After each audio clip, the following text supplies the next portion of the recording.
We have assessed over the course of the last couple of months that Russia has almost completely reconstituted militarily. Those are the words delivered by the US Deputy Secretary of State Kurt Campbell during a Center for a New American Security event in April 2024. During the event, Campbell claimed that China had played a large role in helping Russia to circumvent the military and economic setbacks it had experienced since it began its special military operation in Ukraine. An anonymous official backs Campbell's claims, saying that China has helped Russia to rebuild the industrial base of its defense sector, essentially filling the gap left by Russia losing its European trade partners in the process. More pressure is being placed on Ukraine. That's demonstrated by the fact that Kyiv lowered the draft age for young males from 27 to 25 in April 2024, showing that Ukraine is trying to shore up the many losses it's experienced on the front line. If all of this is true, then Russia's army must be in a strong position. It's reconstituted, meaning it's back to the power it had when it first launched the invasion, and it's ready to build more munitions to keep its war in Ukraine going for as long as needed. But there's a problem. Campbell's voice is one of the very few making this claim. He's contradicted not only the Pentagon and its assessments, but those of many of America's European NATO allies, all of whom are saying the same thing. Russia's army is weakening by the month and may even be on the verge of collapse. So which viewpoint is right? Has Russia rebuilt its army's strength, or is it being forced to watch as that army is slowly destroyed by Vladimir Putin's special military operation? To answer that question, we need to examine the evidence that Russia's army is on the brink of collapse, starting with the manpower issue. For basic statistics, we can turn to global firepower, or GFP. Each year, GFP analyzes 145 military nations using over 60 data points to determine each country's strength. From there, it creates what it calls a power index score, with the perfect military being one that achieves a score of 0.0000. Russia isn't far away from that score, notching a 0.0702 power index in 2024, placing it as the second most powerful military nation in the world. Manpower is one of the factors that GFP considers when creating its ratings. Russia seems to be in a good position on that front. As of July 2024, GFP says it has a population of about 141.6 million people, over 69 million of whom are considered available manpower. Of that 69 million people, 46.4 million are fit for service, with a further 1.275 million people reaching military age annually. As for the current military, Russia has 1.32 million active personnel, placing it fifth in the world, along with 2 million reservists. Add paramilitary forces such as the various mercenary groups that have been involved in the Ukraine war, and you can add another 250,000 people to Russia's ranks.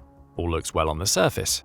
Russia's military has millions of active and reserve personnel, with Putin also having the option to train millions more. So if that's the case, how could Russia possibly have manpower issues in its army?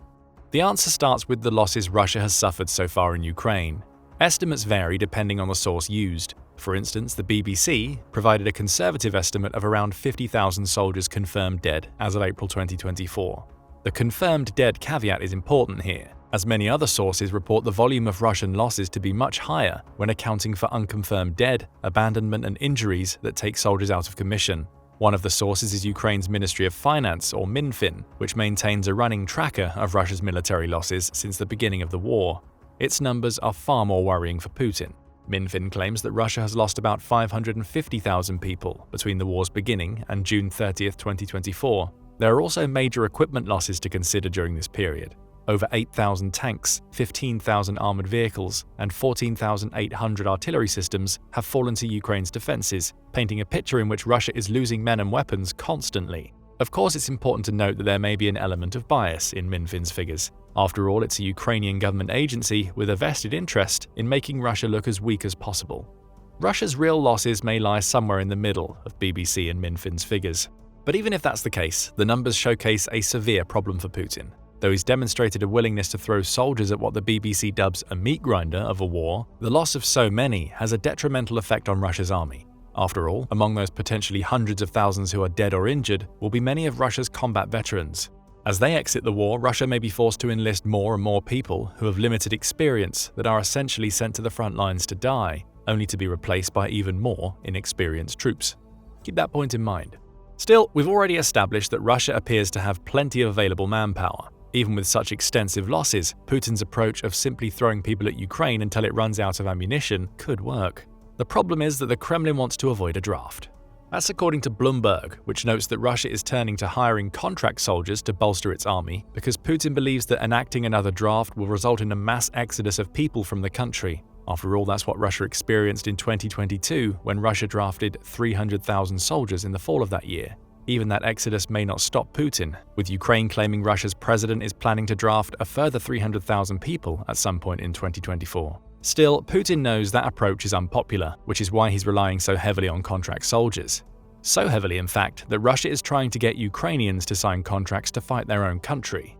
That's according to Radio Free Europe, which published an article in May 2024 in which it reported Russia making an intense effort to recruit male Ukrainian students in the occupied Luhansk region. One of those students, a 20-year-old who gave his name as Anton, says that recruiters are telling Ukraine's young men that if they sign a contract and don't get mobilized, they'll have a better chance of surviving the war.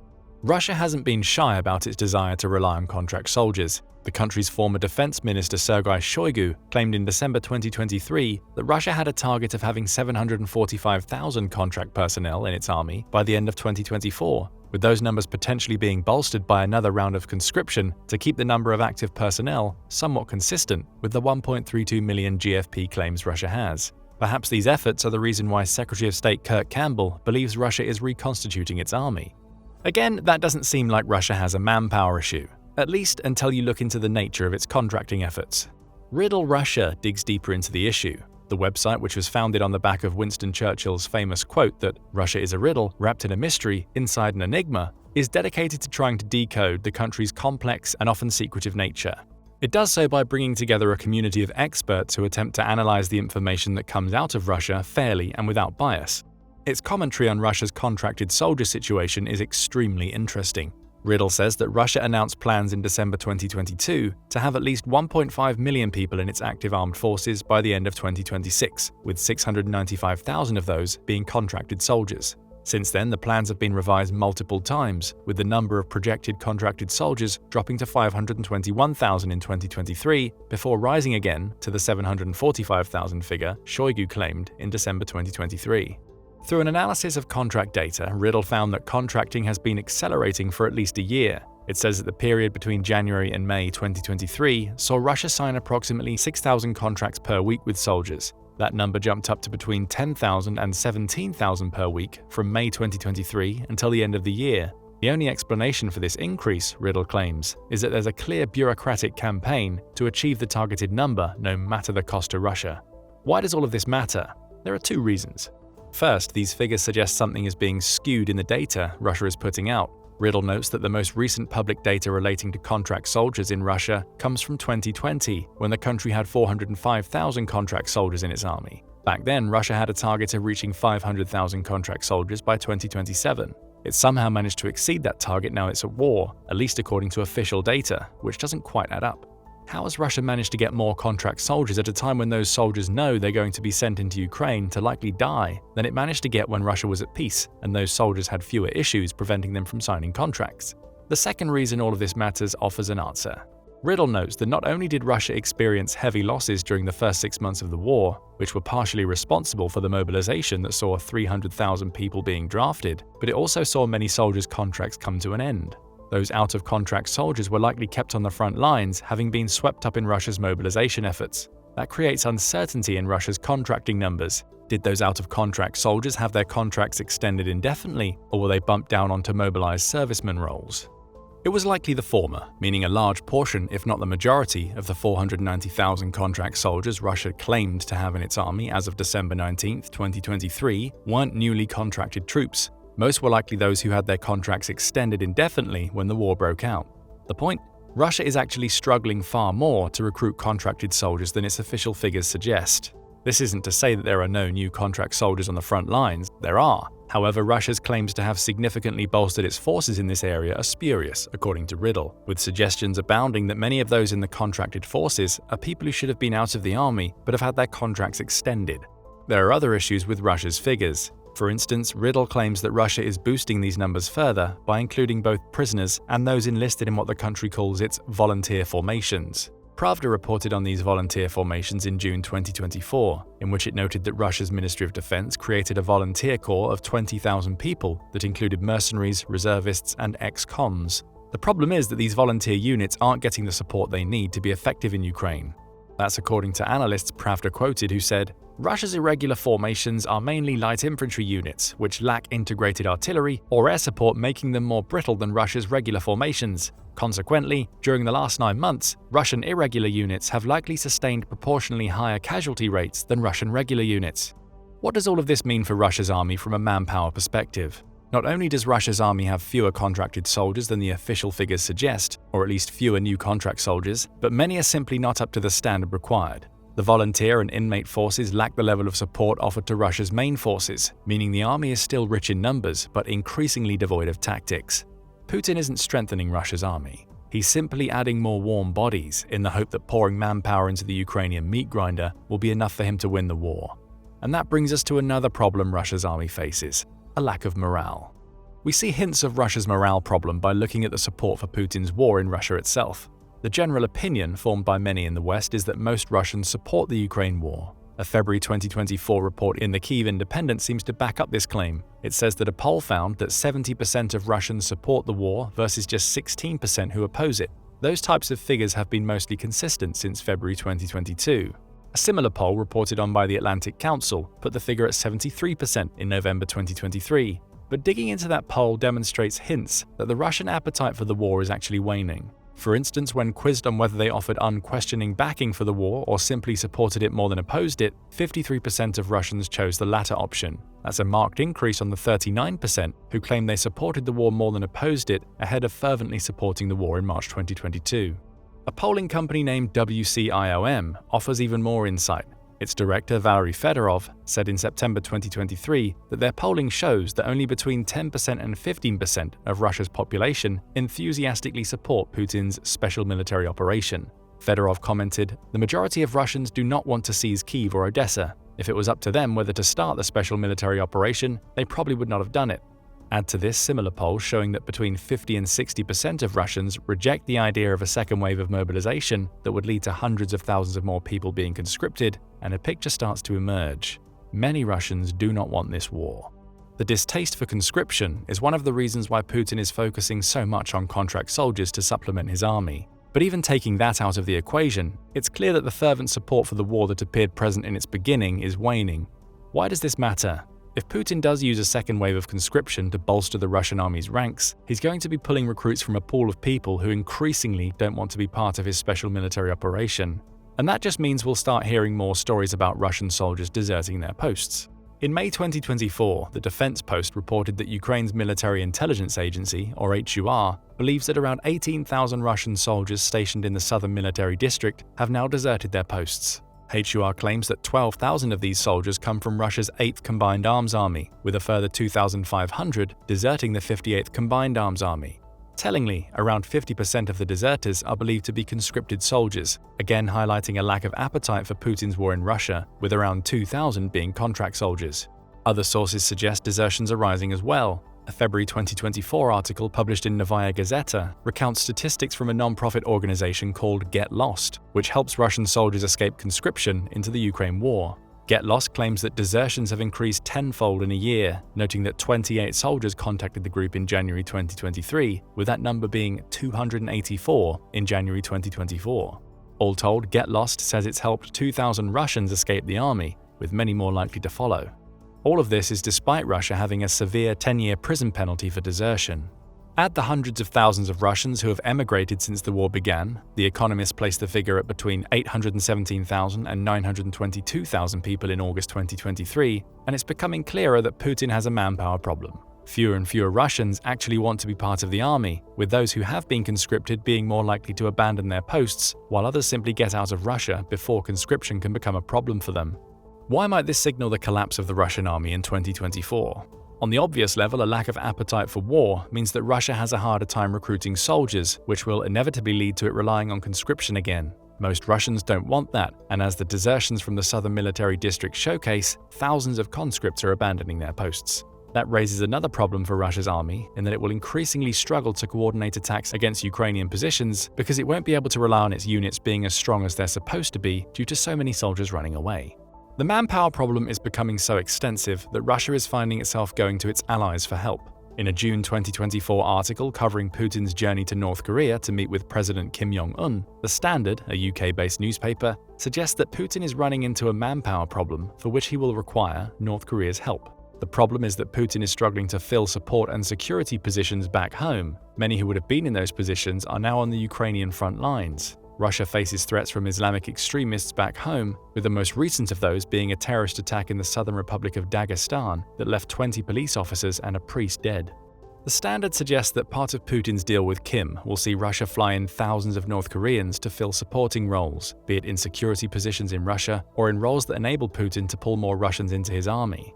That's a problem, both for Russia and its army. Again, the army is likely to see an influx of conscripts who don't want to be in Ukraine if this report is true. As for Russia itself, it would give North Korea more influence in its affairs, with Putin's willingness to enable that influence suggesting a leader who's in a desperate state. There's another problem all of these manpower issues cause for Russia's army. The standard of its troops varies widely from unit to unit.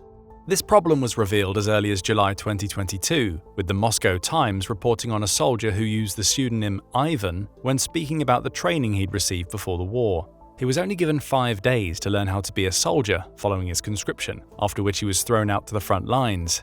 Speaking to the outlet, he claimed, "There was a soldier in our company who didn't know how a machine gun works. So I taught the guy how to disassemble and assemble a machine gun. I wouldn't want to be next to him in a battle. How can you fight like that?" How indeed. The report goes on to claim that offering minimal training to recruits appears to be the standard in the Russian army, suggesting that Russia's previous training standards aren't being observed now that it's at war. The British Defence Ministry backed these claims in May 2023, stating that many of Russia's ground forces in Ukraine were poorly trained mobilized reservists, being forced to rely on old Soviet-era equipment when fighting. The outcome of this approach, claims the ministry, is that though Russia's combined group of forces numbers around 200,000 people, it's becoming increasingly incapable of conducting effective military operations around the front lines. Instead, we again see the strategy Putin is increasingly relied upon as Russia gets deeper into the war, throwing as many people as possible at Ukraine in the hope of overwhelming its forces. This approach was highlighted in the fighting for the Ukrainian fortress town of Avdiivka in February 2024. Though Russia eventually took the location, Ukrainian soldiers reported that there was an enormous variance in the quality of soldiers they encountered during the fighting. One Ukrainian who spoke to the Washington Post suggested that about a quarter of the Russian soldiers involved in the offensive seemed just confused about what they were supposed to be doing. There were some with little more than uniforms and basic rifles, while others had more advanced equipment, the soldier noted. Do you remember earlier in the video that we said to keep in mind Russia's veterans slowly being cycled out of the army as they're killed or their contract ends? This is the reason why. Losing so many thousands of its veterans in the war has forced the Russian army to increasingly rely on poorly trained conscripts and contracted soldiers who have no idea what they're doing on the battlefield. Not only is this approach having a clear impact in Ukraine, Russia's army is losing far more people than it should because of inconsistency and incoordination, but it will cause issues in the future. Should Russia win, it'll be left with an army that's essentially a mishmash of poorly trained conscripts, volunteers, and whatever few veterans remain. Next up, an issue we've touched on when mentioning the British Ministry of Defence's commentary on antiquated Russian equipment. Russia is struggling to keep its army stocked in 2024. Alexei Danilov made this clear in 2023 when speaking about Russia's weapons stockpiles. The Secretary of the National Security and Defense Council of Ukraine, Danilov, said, "Russia is running out of prepared stockpiles of weapons. Missiles and military equipment have been accumulating for decades. The calculations called for blitzkrieg, not blitzutilization." In other words, the war was meant to be won quickly. When it wasn't, Russia's army was forced to drain its modern equipment stocks to the point where it's increasingly enforced to rely upon older and older equipment to maintain its offensives. The Moscow Times all but confirmed this situation around the same time that Danilov made his comments, with a report claiming that it had stopped a previously scheduled disposal of Soviet-era weapons due to the situation. Between 2014 and 2022, Russia spent around $100 million on contracts for the disposal of these old weapons. Those contracts stopped in January 2022, no more having been signed as Russia pulls its mothballed Soviet equipment from storage and sends it to the front. That creates even more problems for its army. One Russian contractor told the outlet that the old equipment being sent into Ukraine is in extremely poor condition thanks to being improperly stored. "That's why the front line isn't moving," he said when speaking about the slow progress Russia has made in Ukraine. Come 2024, there are even more reports that Russia's army is being forced to use outdated equipment. In February 2024, Reuters reported on Russia's refitting older tanks after losing around 3,000 in Ukraine. The army has been forced to focus on a quantity over quality approach, much as it has with its manpower, to maintain pressure on Ukrainian positions. Another report by the BBC, also from February 2024, quoted a Western official who says that Russia's domestic ammunition capabilities are currently insufficient for meeting the needs of the Ukrainian conflict. Sanctions are hitting hard, claims the official, who notes that Russia's struggles to secure raw materials for its production facilities are causing delays. Putin's response: build closer ties with other countries to keep the Russian army stocked. Iran has been a major supplier, at least according to several Reuters reports. In June 2023, the outlet quoted White House spokesperson John Kirby, who claimed that Russia has received hundreds of unmanned aerial vehicles, or UAVs, from Iran that it's now using to attack Ukraine. We're also concerned that Russia is working with Iran to produce Iranian UAVs from inside Russia, Kirby also claimed. That's good news in the short term for Russia's army, but it's again another insight into how Russia is struggling to keep its soldiers equipped during the war. Add a February 2024 Reuters article into the mix, in which the outlet noted that Iran has delivered around 400 ballistic missiles to Russia, and you see that reports of Russia's equipment running out are likely true. Its army is being forced to rely on weapons that Russia itself did not create. North Korea has also emerged as a key supplier, with a February 2024 report in Al Jazeera claiming that the country sent around 6,700 containers carrying over 3 million artillery shells to Russia in exchange for food. The two countries' presidents, Putin and Kim, have since signed a defensive pact that will likely see more North Korean armaments making their way to Russia as of June 2024. All of these trades point to a Russian army that isn't capable of keeping itself stocked. As Riddle, the resource that earlier highlighted the contracted soldier problems in Russia's army, points out, any increased production coming out of Russia is a result of actions taken before the war started. Russia is burning through its stockpiles of raw materials at a rapid pace and can't replenish them quickly thanks to sanctions. Between 2010 and 21, the production and modernization of battle tanks in the country fell from 200 per month in the 2010s to fewer than 100 in 2021, a number that Russia is still failing to increase now the war is underway. In short, Russia may still be producing weapons for its army in 2024, but its capacity to do so is diminishing with each passing month, forcing it to rely on outside aid as its material stockpiles dwindle. Russia is coming up with short-term solutions to long-term problems within its army. Perhaps that's why May 2024 saw several officials close to Putin suggest that Russia's president wants to call a ceasefire to the war along its current front lines. That ceasefire might allow Putin to negotiate for an end to the war, with Russia keeping the territory it's already captured. It's practically impossible that Ukraine would accept such terms, but the very fact that Putin is second-guessing his army's ability to take the entire country suggests that he's aware of how close his forces are to collapsing in 2024. Beyond those calls for a ceasefire, Putin has also re-established the Leningrad and Moscow military districts, both to consolidate its position in Ukraine and prepare for a possible future conflict with NATO. These districts will do little to solve the wider problems in Russia's military. To recap, diminishing manpower combined with a lack of morale means the army is far less effective today than it was when the war in Ukraine began. Russia's army is quickly running out of equipment, meaning it's forced to use inadequate Soviet-era weapons, along with accepting help from other countries, in moves that could enhance those countries' influence within Russia in the years to come. But despite those problems, Russia's army isn't going to collapse to the point where it no longer exists. It may still even win the war in Ukraine because of Putin's willingness to throw any warm body he can get his hands on at his special military operation. Instead, the collapse will come in terms of Russia's ability to mount effective military operations with an army that's full of confused recruits, old equipment, and a continually diminishing stock of capable combat veterans. But what do you think? Is Russia's army close to collapsing in 2024? Or is Putin's approach fine as long as Russia keeps slowly gaining ground in Ukraine? Tell us what you think in the comments, and thank you for watching the video. Now go and check out why Russia is on the edge of total collapse, or click this other video instead.